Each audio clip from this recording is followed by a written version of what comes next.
اعوذ باللہ من الشیطان اللعین الرجیم بسم اللہ الرحمن الرحیم اللہم صلی علی محمد وآل محمد وعجل فرجہم۔ ناظرین، آج سے ہمارا ٹاپک اور موضوع ہے نماز۔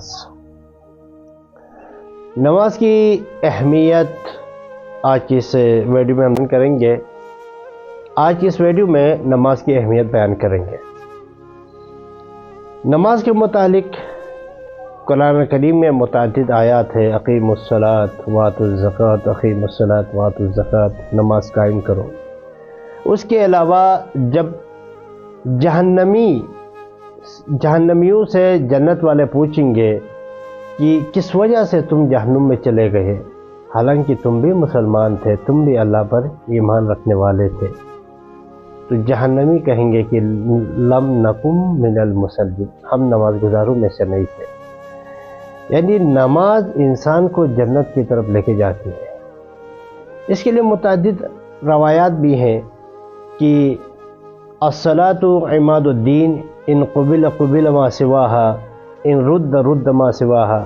نماز دین کا ستون ہے، اگر یہ نماز قبول ہو گئی تو انسان کے باقی اعمال بھی قبول ہے، اگر نماز قبول نہیں ہوئی تو انسان کے جو باقی اعمال ہے وہ بھی قبول نہیں ہوں گے۔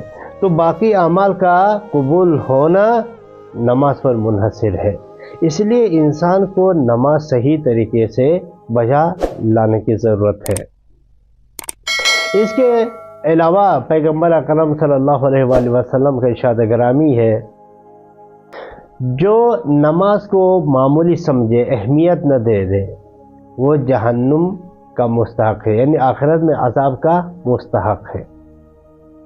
ایک اور جگہ پر آن حضرت صلی اللہ علیہ وآلہ وسلم ارشاد فرماتے ہیں کہ پیغمبر مسجد میں داخل ہوئے، ایک شخص نماز پڑھ رہا تھا اور نماز اس طریقے سے پڑھ رہا تھا کہ نہ اس کا رکوع مکمل تھا نہ سجدے مکمل تھے، یعنی جلدی جلدی میں سجدے اور رکوع کو توڑتے ہوئے پڑھ رہے تھے۔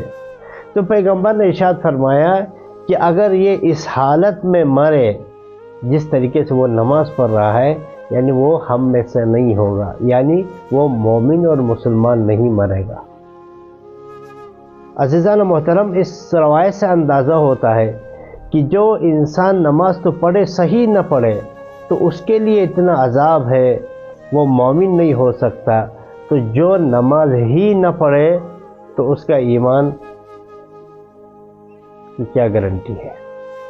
تو عزیزان محترم، جس طریقے سے انسان اگر 5 وقت کسی نہر میں کسی تالاب میں نہا لے ڈیلی تو اس کے بدن میل اور کچیل سے پاک ہوتا ہے، تو جو 5 وقت کی نماز صحیح طور پر بجا لاتا ہے وہ گناہوں سے اس طریقے سے پاک ہوتا ہے۔